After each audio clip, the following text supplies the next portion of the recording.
G'day everyone and welcome to another edition of Consumer Engagement in an Omnichannel World. I'm your co-host Peter V.S. Bond. By day, I'm the Vice President of Retail Strategy at Power Reviews, a major metropolitan consumer-centric software company. By night, I fight a never-ending battle for truth, justice, and the American way. No, I don't leap tall buildings in a single bound, but I think I know a little bit about e-commerce. If I know a little bit, this guy knows a lot. My co-host, a veteran CPG industry icon, and an entrepreneur in his own right. He's virtually omnipresent in the omnichannel thought leadership arena. He's so famous, he joins the likes of Cher and Madonna in being known by his first name.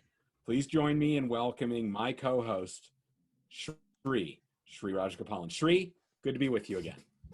Likewise, Peter, thank you so much. You're too funny, by the way. I didn't know that you had comedy in your future life as well. So that's definitely an option for a second career. Should the world of e-commerce, which not work out, which is not going to happen anyway. But well, I grew up in the neighborhood in Toronto with Mike Myers, so comedy's kind of in the blood. There you go. Awesome. Good to hear. I felt like we had such a great time last week when we chatted. We experimented for the first time by having a guest on our conversation here with John Jessup from Reputation Studio. I felt we had an awesome conversation on just brand reputation. It would be awesome if we could replicate that somewhere in the future. Yeah, I agree with you. I got a lot of good feedback from John's participation. He really got into why brands need to be focused on their reputation. And yeah, we should do that again. And you know what, everybody? We're going to do it.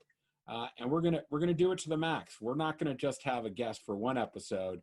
We're going to introduce a multi-part episode. Sri, why don't you share with our audience the details? Because this is a big get from my perspective. So we've got the man, the legend, the CPG industry icon coming up after this conversation today for 6 episodes focused on the omni-channel shopper, their behavior, their habits, how Amazon is leading the way or not, and then what to expect go forward for retail transformation. And that man is Brian Gildenberg, who's actually been a mentor to me as well. I've learned a ton from over the years. In his days at Cantor, kind of inspired me to speak free and try to be a transformation agent in the industry. So I'm looking forward. But Peter, I think before we go to next week, are we discussing the interesting word 3P marketplace this week? I think we are, Sri, and I'll say before we get into that, I concur. Having Brian on is going to be tremendous. I was a devotee of his Retail Soundbites podcast. And I know that as he's recently joined Omnicom, he's going to have some really exciting things to share with us. So yeah, let's do talk about 3P marketplaces. If anyone has shopped on Amazon, you're used to seeing products mostly being, or at least in the past, mostly coming from Amazon. But now you see other buying options, and products are being sourced from not Amazon's warehouse, but some other location. So what's that all about? That's what we're going to try to explore today and understand why brands would go down the route of a marketplace. So the first thing I think we need to do is ground our understanding on exactly what is 3P. What is a marketplace, Sri? And how is, while we're now thinking about Amazon, that's not really our first e-commerce foray into marketplaces. There have been some really big ones before that, haven't there? Yeah, that word 3P marketplace, for some strange reason, even today in senior executives, it drives a question of what is the 3P marketplace? Why should I engage in it in the first place? Is it right for me? With brand equity erode, things of that nature. So hopefully that's what we're going to try and demystify very quickly in this conversation today, as well as read the article that will be in the attached, which is how you probably got here in the first place anyway. But, if I thought about what is a 3P marketplace, at some point in history, you have probably heard the word eBay, either transacted on it via purchasing something, somebody in your family bought something, a friend bought something, referred to it. And eBay was the first real workaround of a 3P marketplace. And that existed when the internet was first created about 20 years ago, early 2000s. It was fully a buzz. People were buying and selling things. No kidding, right? And people were buying and selling things in eBay. But the one that actually drives the maximum attention these days, and I was reading just yesterday or earlier this week, that has entered the US is the Chinese marketplace Alibaba, which changed shopping and retailing in China forever, because 50% of all retail in China is done via Alibaba, which is like a big number from an e-commerce penetration perspective. With over 1 million active sellers that kind of set their own price points within the portal, trading both B2C, B2B, like you can buy 500 units of a product wholesale at one time, bulk, single. It provides most sellers the opportunity to kind of buy and sell on their own terms by allowing multiple sellers to kind of share the same SKU. And from a consumer perspective, it also ensures the best value for the consumer. But there is a downside that I kind of have been following in the last 5, 7, 10 years on Amazon's 3P marketplace, which is there's been counterfeit sellers, fake goods coming on board, because the governance of the 3P marketplace is obviously not the same as the 1P marketplace, which is when Amazon buys a product directly from you. So that's the one watch out. But most marketplaces, eBay including, are cleaning up for this sort of situation where there's fake goods, counterfeit, things of that nature. And why would Amazon have it in the first place? To answer your question, it's there because it's a second chance for Amazon to drive further value for the consumer when they work with a brand or a CPG company and they don't feel that the value is what they want it to be for a variety of reasons. They allow it to be sold on the 3P marketplace where someone else sets the price, not the brand, not Amazon, and they see where that can go in terms of driving value for the consumer. And to me, it's also a financial margin, kind of almost close to guarantee for Amazon, because a certain percent of the transaction comes over to Amazon. And there's also a bunch of fees in addition to just the percent commission, for lack of a better word, that Amazon takes with minimum friction. And when you compare the investments Amazon has to make on the acquiring product size versus letting someone sell on their ecosystem, to me, the human capital that they need, large teams, et cetera, to negotiate, et cetera, they don't need that. So to me, it's a no-brainer why Amazon got into the 3P marketplace. But the most important thing of all is they don't have to take physical possession of the inventory via purchase order, other than the FBA route. Yeah, and that caused some problems, didn't it, during the pandemic, Shreen? You mentioned counterfeiting because there were a lot of people trying to sell PPEs on Amazon. They were gouging up the prices. And since it was all 3P, Amazon was trying to argue some measure of deniability, and that's probably not what consumers want to hear. So we'll dig into that, but let's get back to the differences. Anyone who's worked with Amazon directly has heard the term vendor central. That's typically referred to as 1P. You want to walk us through what the nuances are between 1 and 3P, why a brand might want to go 3P, and if they'd had been 1P in the past, why can they even go 3P? What are the requirements, restrictions, and what have you that Amazon has set? Absolutely, Peter. So first, let's address what's the difference and what do those two words mean, 1P and 3P. 1P is when Amazon buys products, SKUs, units, whatever it may be, from a manufacturer in bulk quantity via negotiated rates, a trade rate, a commitment from the brand side to invest in media, acquires the product, and is primarily responsible for the listing and the sale of the product. So they've taken physical inventory of the product via purchase order. 3P, as we just said, they don't take physical inventory of the product from a purchase order perspective. The one that's actually doing the sale via Seller Central, which is a different type of accounting for the 3P marketplace on Amazon, owns the end-to-end seed through distribution of the product. So that's a massive difference. 1P, Amazon owns the end-to-end once they've acquired the product from you. 3P, you own it end-to-end, start right from manufacturing through fulfillment with the consumer. Of course, you're free to use any 3P provider that you want from a fulfillment perspective, and the most likely candidate is going to be Amazon's FBA service. But that's the primary difference if Amazon takes possession of your inventory via negotiation with you and in bulk quantity to sell themselves. So that's the primary difference. I think a very good question that arises is, oh my gosh, if I've already listed on 1P, can I sell 3P in the future? The question I'd ask is, if you've sold on 1P before and you want to move to 3P, like there has to be a strong driver for why you want to move to 3P. If you failed and the product has been delisted multiple times, you got to examine what that is first and see by going to the 3P marketplace whether you can overcome that. And the most likely reason that many brands and SKUs want to move over to the 3P marketplace is really from a price perspective, the instability of the price model on the 1P, where the price is really set by a so-called algorithm, whereas on 3P, as a seller of record, they get to set their own price point and they set their own terms really for the most part. And I think that's the number one question you got to ask yourself.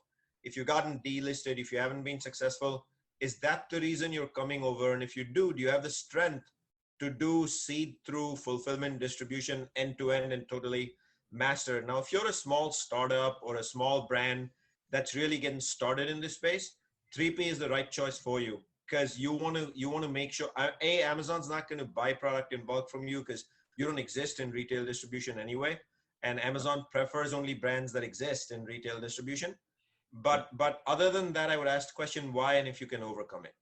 Yeah, so that kind of begs my next question. I was going to say, I'm used to seeing these small, nascent, emerging brands in 3P because they can't get into the Amazon distribution center.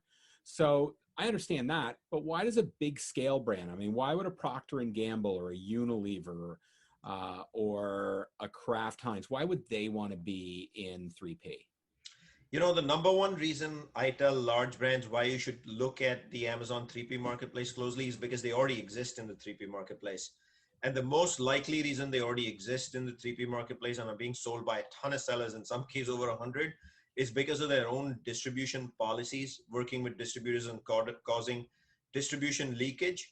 By getting listed yourself in the 3P marketplace, you can do a much better job of managing that and preserving consistent value for the consumer rather than ups and downs and crests and troughs and pricing, etc. So you start with asking yourself a question. Again, the most likely reason you're not on 1P anymore, you're looking for this change, is because of your average selling price. If your average selling price is low and it's below $6 a unit, which Peter and I concur on, and that results in it constantly getting delisted, or the Amazon word crap, can't realize any profit, due to which it vanishes. You spend 4 days realizing that, you put a bunch of money into SEM that you budgeted for, which can do nothing since the product listing isn't there. Those kind of challenges you can overcome by going to 3P, since again, you control the end to end, you can set the value for the consumer, you can choose even cheaper options to fulfill the product. You don't have to do a 2-day prime batch. There are so many subcategories, Peter, where fulfillment tomorrow morning or in 2 days, the consumer is not even looking for it, especially in a subscription model. In a subscription model, once they subscribe, they just want to see it at a certain time every month. They're not asking you for 2-day shipping. And if you're a good planner, you can easily do 5-day ground shipping and get rid of that problem and actually benefit the consumer. The one difference I see between 1P and 3P though, for a large brand is, if you take an innovation and launch it on the 3P marketplace, odds are you're going to do a much better job of managing equity of the brand to begin with, but it'll take longer to scale because you're in the business of single transactions. Whereas with 1P, you're in the business of truckloads or case loads or case packs and things of that nature. It will test your patience. But I think of your 3P listing as a way to exist on Amazon and still enjoy the luxury of most of what it has to offer, which is the search, the product listing, SEO, ratings and reviews. Most importantly, without the challenge of negotiating your trade rates. And my gosh, having been in the selling ecosystem for a while now, sitting across customers, retailers, negotiating, what a luxury that is, Peter. Yeah, one of the things you mentioned, I certainly can attest to, which was that whole issue of getting those low price items visible to consumers. I was totally happy with the add-on item strategy that Amazon implemented a couple of years ago, so that I could buy the right size package that I wanted. I didn't really want to buy dry fried jalapeno peppers in a 2-pound bag that'll sit on my shelf for 4 years. So being able to get the size you want is critically important. I can see why the 3P can be particularly valuable for those low cost items. So I've decided now that I want to get in the 3P game. How do I do it? What are the best practices? So before I get into that, Peter, what I wanted to point out is I think most consumers are actually like you. Amazon trained consumers that 2-day shipping is the norm. You should expect it in 2 day, and then experimented with 1 day, which really for the most part, sometimes it works, sometimes it doesn't. It's very inconsistent and tends to confuse the consumer more what's truly 1 day versus 2 day shipping. But there are many subcategories, like you gave an example of pickles, where more than 2 day shipping, 2 day shipping works perfectly fine. So, excuse me, I don't want to misrepresent the fact that everything needs to be on 2 day shipping. You are so correct, Peter. But let's say now, to get back to your question, you're getting into the 3P marketplace. What's the best way for a CPG manufacturer to do this and why?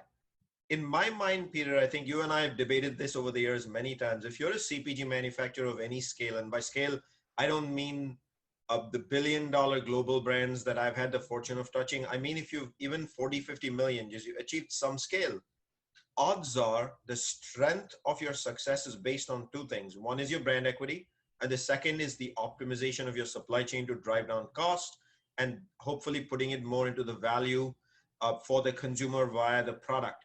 So the strength that you have is putting products in cases and getting it to a retail customer in cases, and not the strength you don't have is dismantling those cases and selling units as single units. Yeah. Therefore, if you get into the 3P marketplace, you have to ask yourself, is that my forte? If you're a D2C brand or a B2B brand, you're doing this anyway. So you're going to have a field day on the 3P marketplace and you're clearly advantaged. But if you don't have both these skill sets, you're not a profound D2C brand or B2B brand, I would suggest very strongly you partner with several third parties who are expert sellers on the 3P marketplace, will work with you and even solve that age-old problem you have, which is if you want to turn over physical possession of your goods via case packs to someone else, they will acquire it from you and work a plan and a situation with you where even though you are really doing the marketing of the Seller Central account, the Seller Central account will be in their name, the legal possession of the inventory is moved over, your risks are low. I mean, don't try to necessarily jump into areas where you don't have strengths on 1 day, especially in such a big endeavor. Learn, and maybe in a year's time, you can do it anyway with your supply chain. All that said, long term, it's probably best that you acquire the strength, but start with a third party. Yeah, that's really good advice, Shri, and sounds like one of the requirements, if you're going to succeed, is to figure this out correctly. What are some of the other kind of must-dos that if you don't address and you don't solve very quickly, your chances of success are greatly diminished? Yeah, so again, start by asking yourself the question, why do you want to go into the 3P marketplace and be in the business of each's transactions? Because that's what it is. Of course, you could go into the 3P marketplace and sell in case packs, but today, largely the 3P marketplace on Amazon tends to be a D2C business for Amazon. Consumers are buying each's, they're not buying case packs, whereas Alibaba has done a brilliant job of making Alibaba.com both a D2C and a B2B marketplace. And Amazon will get there someday. So you got to ask a question why you're there. And you're going to find more often than not, the reason that you're there, as we were kind of opening the answer to that question earlier before, is because of the price point of your product, the ASP, the value to the consumer, along with the trade rate negotiation that you have to do in a year and you're not happy with it. And you could also be a startup listing a SKU. And Amazon usually will not purchase a new SKU for 1P unless it's been around in retail for quite a while, or if you're an existing partner of Amazon and they want to take the innovation from you, they're going to ask you for your media plan. And perhaps you want to do a test and learn, and you're not going to find 1P as interested because they're in the business of consistent retail, like most retailers. So that's what I would say. Like, that's the early must do. But then the very second part of that is you have to follow the fundamentals. The energy you bring to your 1P listing, that's the kind of same energy you got to bring to your 3P listing, which is you got to invest in SEM, carefully planned assortment. Do you want to sell niches, case packs? Are there unique bundles you want to sell? What is it that you're selling at what price points? Are you giving value to a consumer if you're bundling things, etc.? The quality of your digital shelf, are you putting in the A+ pages you would have on 1P, above the fold, below the fold? What's your plan to drive UGC, a user generated content, one that Peter and you and I talk about all the time, right, Peter? Ratings and reviews, customer surveys, are you answering questions, FAQs, and again, don't forget, most important, fulfillment, FBA versus FBM option? Yeah, that's a good question. So let's say I've solved the who's going to pack my consumer box. It's sitting there on the loading dock. It's ready to go. What are my fulfillment options and what should I be thinking about to be successful in 3P? And I'm sure, Peter, you've experienced both these versions I'm about to talk about, which is really your two options are FBA or FBM. FBA is when you partner with Amazon in this unique service where Amazon becomes the fulfillment agent for you. FBA, fulfillment by Amazon. But to be very clear, when they take possession of the inventory, it's not via purchase order. They're merely a fulfillment agent storing, receiving inbound for the purpose of product exiting their warehouse, and there are storage charges if it doesn't turn around fast enough. They are not acquiring physical inventory, to be very clear. FBM is fulfillment by merchant. When you decide, I'm not using FBA, I want to use another third party, I want to build this capability in-house within my supply chain, and you are responsible for all aspects of the fulfillment from scratch, including where the product is sitting, the storage of the product, boxing, bundling, unboxing, prepping, bagging, making sure products don't get damaged when they get transited. On the FBA side, Amazon takes accountability and responsibility for a lot of those things. So it's a good question to ask yourself, which one should I go with? Our personal recommendation that Peter and I would concur with is, if you're starting out in this journey for the first time, and again, you're not a D2C or a B2B provider and supply chain is not your strength, it's best to go with FBA. Once you learn this and you start building muscle power around this, FBA tends to be expensive. I don't think we can deny that. It's a flat percent of every transaction. There are fees in and around it that you usually cannot manage easily. Strongly suggest you start building that capability yourself. So you start with FBA, move over to FBM eventually. And for some brands that are doing well and scaling, I would even recommend, if you find yourself so successful on FBA, ask Amazon how you open up a conversation on the 1P side and try to see if they can even take physical possession of your inventory. Yeah, I couldn't agree more, Sri. They've built a pretty powerful logistics system, and yeah, it costs you a little So right, more, Peter. but you want your brand to succeed right out of the gate. You don't want to be riddled with fulfillment issues that are going to give you bad seller ratings. It's going to negatively impact your performance on the site, and it's going to diminish your sales opportunities. So get it right with FBA. And when you think you've understood all the components of fulfillment, you can either switch over to fulfillment by merchant, or you can, as you said, think about going to 1P. That's absolutely a thing. So let's talk a little bit about the hidden costs associated with all of this. What are the kind of the costs that brands need to be aware of as they're thinking about getting into the marketplace? First of all, Peter, it's hilarious that we are discussing hidden costs, because I don't know of any business model that doesn't have hidden costs, right? I mean, unless Peter, you do. So I do, but they're hidden. So they're hidden. So we're back to square one, right? Yeah. So if we don't address this, we'll be doing a big disservice to the industry. So in any business model, right, the more you execute, the more you learn. Your knowledge is power. And the more knowledge you get, you figure out, oh my gosh, I've got this new fees. So there are plenty of unexpected fees you're going to have on FBA. Again, if you're not a D2C, B2B brand, there are going to be terminologies that that are going to come like an ocean and a tsunami at you that you're going to have to master. And when you add all those up, they can be several double-digit percentages of your P&L that you didn't plan for, and sometimes insurmountable in the first place. That's one side of the fence. And then on the other side of the fence in FBM, there could be poor fulfillment by third parties, a lot of returns coming back, bad customer service experiences, product is coming back damaged. And the worst thing that can happen there is bad ratings and reviews. Because the one thing I know you and I absolutely hold hands on is bad ratings and reviews equal to erosion of brand trust, equal to failure of your product even in the short run. So what I would say is, other things you got to think about is, if you don't stay ahead of your SEO, SEM, which in the 1P model, you're going to hold hands with AMG, Amazon, even though it tends to be self-service because of the numbers and the scale, it's going to be agency based. In this world, it's going to be largely you. You're going to self-serve your media, SEM. So if you're not on top of it on a daily basis, you're not strategizing, you don't wake up with the hunger to, let me optimize my search every day and on my Seller Central account via AMG, those things can get very exhausting very quickly. And then what about the infrastructure to answer customer questions, consumer questions, right?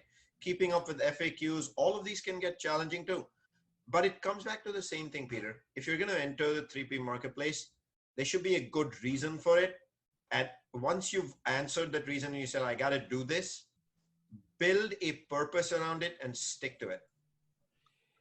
Yeah, I'd say back to your point about having the infrastructure to answer just simple questions from your consumers. If you haven't already done that because of the organic growth from consumers just coming to your site and asking those questions, getting into 3P and Amazon is going to absolutely require that you build some expertise in that area. So Shri, I've just decided, you know what? 3P is the right thing for me. But, you know, I work for this big consumer packaged goods company that is used to sending truckloads to retailer distribution centers. How do I convince them that I should get into the 3P game where I'm delivering onesies and twosies to individual consumers? So Peter, number one suggestion, please don't be the egotistical person, folks, that says, I'm the digital e-commerce leader, I'm the digital leader, I know it better than you, 3P is non-negotiable. Treat your request with senior management to get into 3P with the same respect, discipline you would, the thorough exercise you would do in seeking approval or investment in any other angle. Research the 3P marketplace, get the data, understand your opportunity, get the insights on your competition, read a bunch of articles, third-party white papers, and then use all of that to build a business case why you need it. This is exactly what you do to seek investment anywhere else, including even building a display in store. So the process and the discipline should be very similar, especially if this is the first time for your company. And then come back and visit. What is the reason you want to go to the 3P marketplace once you have a business case? Odds are, again, it's going to be because you have a low ASP, you're having a problem to control it. So you need a solid framework around, if you go to the 3P marketplace, how are you going to manage that better? And your price points give the consumer value that the consumers are starting to get used to. And yet the volatility, it goes away, just gets erased from the ecosystem. And your plan must be very comprehensive and fully loaded, which means you got to be a partner with your CMO, especially on SEO and SEM. Because you miss that, good luck. And then human capital required to support this doesn't mean you hire 50 people. I treat any e-commerce investment with the same rigor and depth of any investment request I have ever had to cater to in the brick and mortar or any other piece of the e-commerce ecosystem. So that's what I would suggest. You mentioned earlier that primary reasons to consider going to from 1P to 3P were the price volatility and just the general low price points of the items and being able to deliver onesies. Are there any others that come to mind as being major reasons why you might want to shift from a 1P to a 3P strategy? Yeah, Peter, that's actually a very good question, because I've been kind of looking through this quite a few years and I have pivoted for some brands and SKUs to 3P. To me, the ASP still remains the number one reason why, because you're constantly getting delisted or quote unquote crapped out by Amazon. We've already discussed what crap is earlier, can't realize any profit, aka delist. But the one other thing that comes to mind is if you're hungry for data. If you're comfortable with the business model where the retailer acquires, takes, we talked about physical possession of your inventory via PO, you don't get the first party data. You don't get to have that consumer relationship. But if you want to do test and learns, engage the consumer, follow up with them, and you want to do better in innovation, as an example, know which SKU will work, and you want to build that one-on-one consumer relationship. And Peter, you tell me, Peter, in 2020, which brand shouldn't be doing that? Then 3P marketplace is another good option for you to experiment with the scale of Amazon's awesome ecosystem. Yeah. You know, I'm a big data hound, Shri. So that's actually the top of my list. I don't want to cede my information. It's one of the many reasons in a relatable situation why so many manufacturers have been moving away from advertising on Facebook. Yeah, it's a big platform, Well said, but for companies like P&G that have targeted personalization engines like Hawkeye, they need that third-party data to power their engine, and Facebook doesn't share it. And similarly, there's a lot of data that Amazon isn't sharing to its first-party So central manufacturers. So yeah, that to me is a major reason why I'd really consider 3P.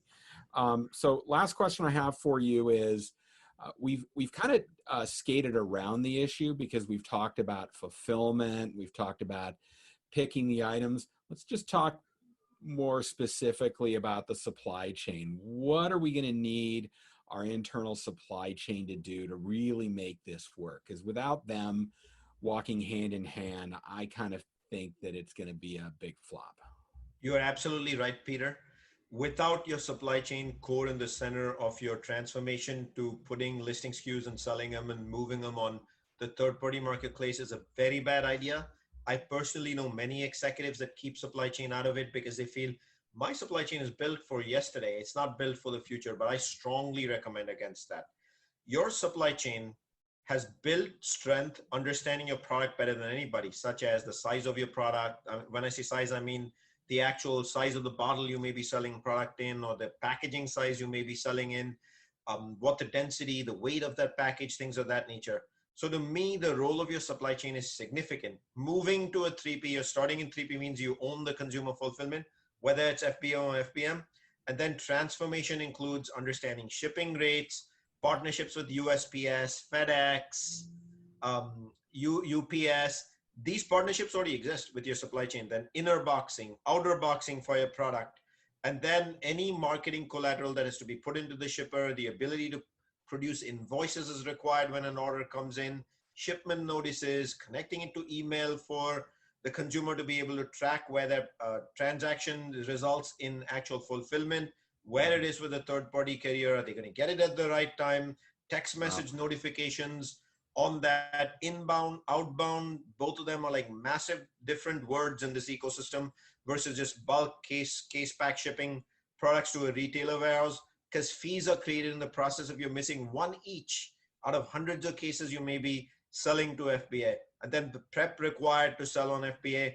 Only your supply chain leaders are going to truly understand this with the depth that they need. And even if you choose to use a third party to your supply chain, it's still only a supply chain people that are going to get into you, most likely your SAP master data, be able to pull the product record from the SAP master file of the product record and be able to get all that information on packaging size, all the different ingredients on the package, the weight of the package can be bundled together. And they have a fantastic partnership usually with procurement and shippers and with these third-party shippers, shipping companies such as UPS and FedEx. Yep. And that partnership will result in better management and ROI on your P&L. Hope that helps you that a lot.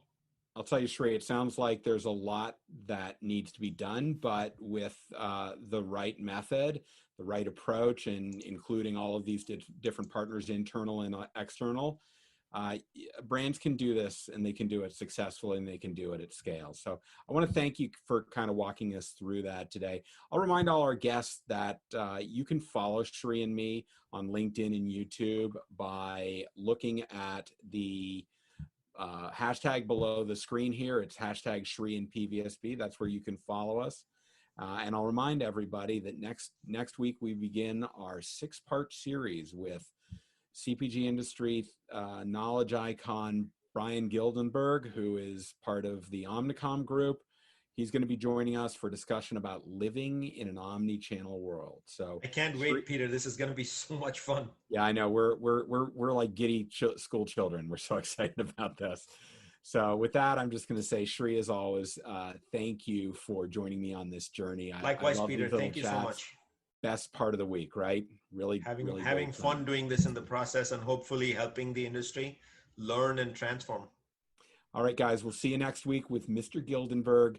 Get ready for a wild ride. It's going to be a lot of fun. Until then, thanks from Shrey and PVSB. Take care. Adios.